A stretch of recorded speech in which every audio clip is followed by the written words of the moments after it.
അപ്പം ഇപ്പോൾ കുറച്ച് ആത്മീയ രീതിയിൽ പോവാട്ടോ. കാര്യം നമ്മൾ ഇന്നലെ കൊല്ലത്തുനിന്ന് വന്നിട്ട് നേരെ വന്നിരിക്കുന്നത് അങ്കമാലിയിലേക്കാണ്. അങ്കമാലിയിൽ കൊരട്ടിമുത്തിയുടെ അടുത്ത് വന്നു. അപ്പോൾ ഇവിടെ ഈ പൂവങ്കുലയാണ് ഇവിടുത്തെ പ്രധാനമായിട്ടുള്ളൊരു കാഴ്ച എന്ന് പറയുന്നത്. ഈ പൂവങ്കുല നേർച്ചയായിട്ട് കൊടുക്കുന്നതിന് പിന്നിൽ ഒരു വലിയ ചരിത്രമുണ്ട്. അതിവിടെ എഴുതി വെച്ചിട്ടുണ്ട്. ഇവിടെ വന്നിട്ടുള്ള ആളുകൾക്ക് അതിനെ പറ്റിയിട്ട് അറിയായിരിക്കും. അതാണ് ഇവിടെ എഴുതി വെച്ചിരിക്കുന്നത്.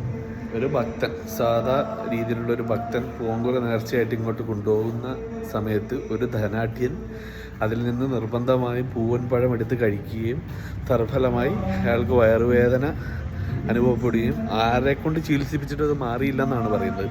അതിനുശേഷം ആ ധനാഢ്യൻ തന്നെ തൻ്റെ പകുതി നിലം ഈ പള്ളിക്ക് സ്വത്തായി നൽകുകയും ഒരു സ്വർണം കൊണ്ട് ഒരു പൂവൻകുല ഉണ്ടാക്കി പള്ളിക്ക് സമർപ്പിക്കുകയും ചെയ്തു. അതിനുശേഷമാണ് അസുഖം മാറിയതെന്നാണ് പിന്നിലുള്ള ചരിത്രം.